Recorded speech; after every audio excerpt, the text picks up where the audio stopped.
Okay, welcome back to Teal House Farm. I got Micah and Ivy here today. Little ones are all taking a nap, and we got some Keats coming. We had a viewer that doesn't live too far from us offer us 5 Keats. They're about a month old. They hatched too many, and they wanted to know if we wanted some, and so yes, absolutely. So we need to make some adjustments though. Usually we put babies in this brooder house, but as you know, this brooder house has been turned into our permanent chicken coop because we had a predator problem. So we need to add like a brooder section inside this chicken coop. I have a plan. I think it'll work well, so the girls are gonna help me build it. Okay, get some of the residents out of here. Perfect, it's empty. Okay. There's only flies. Yeah, except for the flies, huh? All right, so here's the plan. So this is the brooder house. It's really big. We want to keep the nesting box available. We want to make sure the bigger birds still have lots of space. We want to make sure they still have access to their roost if they want to use it. So my plan is to take this board. I'm going to cut it a little bit off. It's obviously a bit too long. And we are going to screw it to these 2 side posts. And then we're going to attach some like chicken wire fencing. So we're basically going to fence off from here to there. So this back little bit of the brooder will be for our new chicks coming. They'll still be able to access the roost, the bigger birds if they want it, but this will just have a side and a top, and it'll be like a box inside our box. Couple things to consider. We need to make sure we can access the chickens, so we're gonna do this in a way where we can roll back the chicken wire when we want to, so we can get in and give new feed or new shavings, whatever they need. I said chickens, I mean Keats. And then we also wanted to make sure it was large enough to let them grow a little bit, because we want them to understand that this is home.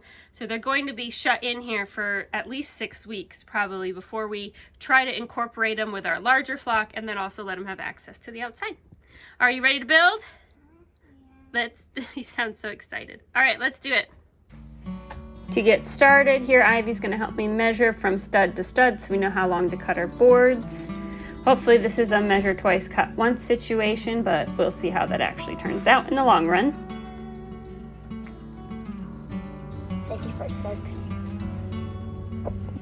And then we have our boards. We're using repurposed wood, so you can definitely tell this one's a little bit warped. It's been outside for a long time, but it'll be just fine for what we need it to do. No reason to buy new lumber. It's expensive. We just need to cut a little bit off the end here to make it fit. It was pretty close. And then I have the second board, which was in the barn. It's in a little better shape, but this one's a 1x, so it's not quite as thick. Micah measures that one out, and she's gonna cut the end off this one as well. Again, both of these were pretty close, just needed a little bit off the end to make them fit.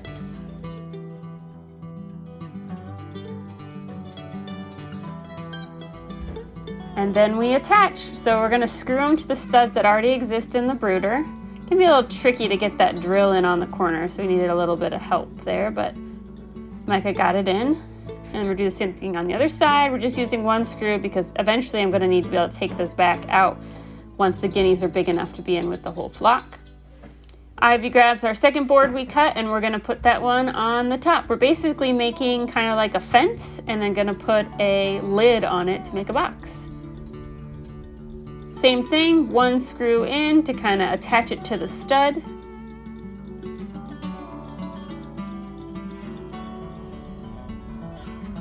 And then we do the same thing on the other side. The girls did a great job. It took a lot of patience. It's hard to use a drill when you're little. It's heavy and the screws are kind of all over the place. I could have drilled some starter holes for them, but I knew they could do it, so we just had to try a few times, have some patience, and they did a great job. And then I went ahead and screwed some extra screws in along the top, and we'll use this to hang the fencing material off of it. We want the fencing material to be removable, so if I need to get in there and change water, it's easy to access. I have this big pile of old fencing, all different kinds, chicken wire, woven wire, hardware wire. We're just gonna see if we have anything that looks long enough and tall enough to fit our needs, and I don't really see anything over here, so we go to our old garden, which we're not using this year because we have our new garden, and pull down an old bean trellis. This should be perfect. And we bring that chicken wire over to the chicken brooder. We are not spending any money on this project. This is a free project, which is our favorite word around here. I attach the fence on the end and hang it over the screws, I also have screws along the bottom, and I pull it tight along the bottom to stretch it over the bottom screws. Gives us kind of a makeshift fence, but it's removable when we need to get in there. Okay, took a little break, cool off, because it's super hot and I'm super pregnant. So, feeling cooled off, we're gonna finish. It actually looks pretty good. I think this is gonna work, hopefully. Don't dash my dreams in the comment section. Though by the time this video is posted, I'll already know whether or not it works. So the chicken wire is held up, just these screws, it's just hanging on them.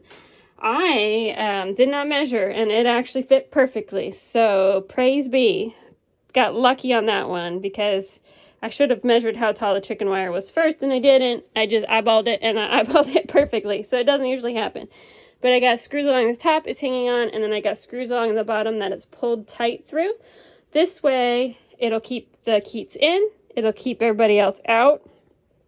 And when I need access in, like when I actually have to get in, I can come over here maybe to this corner or that corner if I want to, and I can just roll back a little bit and kind of sneak in there. So that should be pretty good. So I'm going to use a feed dish. So I'm actually just going to move this empty one here, I'll throw it in there. So I'll be able to reach the feed and refill it without having to roll back the corner every time. And I'm going to use the automatic waterer that the chickens don't need anymore. We're going to clean that up, put that in there, and same thing, is tall enough that I can just reach over to refill it. I don't have to pull back. So really only going to have to pull back when it needs cleaned or new shavings need put down. So this should be good. Just a little bit loose right here, so I'm going to add one more screw, but then I think this will be tight. It's very tight on the bottom. I don't have to worry about anybody poking out. I got more screws down there. I think one more on top will just make it a little bit more secure. The geese and the ducks do not climb, and they don't really fly, and they're not going to be able to get in, but I am worried about the chickens going up to the roost and then dropping in. They're also going to poop in there off the roost. So, trying to figure out what kind of lid to put on this bad boy. I don't think keeping it open is a good option, so we'll see if we can finagle that too. Okay, actually I had to take a break. I just got way too hot. So, took the girls to gymnastics. I have the guineas in this box, but we still got to finish putting the roof on, so if we can get that done before it gets too dark. Okay, so I built a top frame. So I put that one by across the back, and then two cedar boards I cut. And we have all this old like roofing in the barn, so we're going to use that to make the top. The chickens will poop all over it, so we'll have to scoop poop off of it until those guineas are ready to be free. But that's the best solution I got to make sure they don't jump out and the chickens don't jump in. Sound good? Do you approve? Maybe. Maybe. We'll see.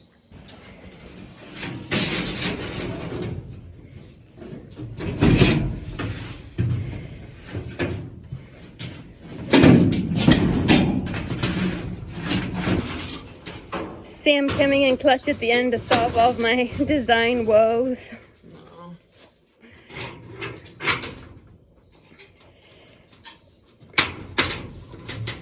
There are 5 in there, but they are fast and jumpy, so we'll get it closed almost all the way and then kind of slip our hand in there and open the box.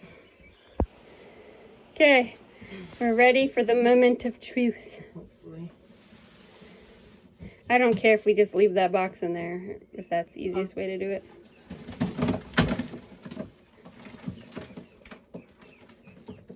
Come on, little babies. Oh, that lip's still.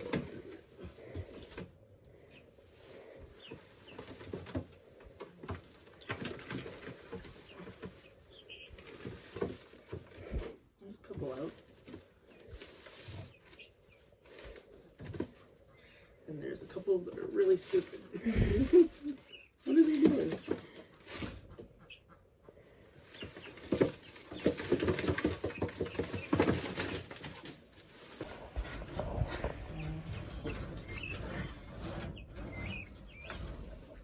Alright, there they are. Yeah, I don't know what. I'm just scared to death, I guess. These guys don't want to come out of the box. Sorry it's so dark. There we go. So there's This is Lake Street. 1, 2, 3. Is that 3 or 2? Yeah. That's, Okay, well, 2. is that three? There's 3 over there.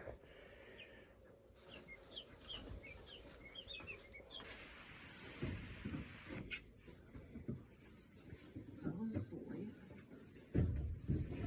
Lake is scared to death.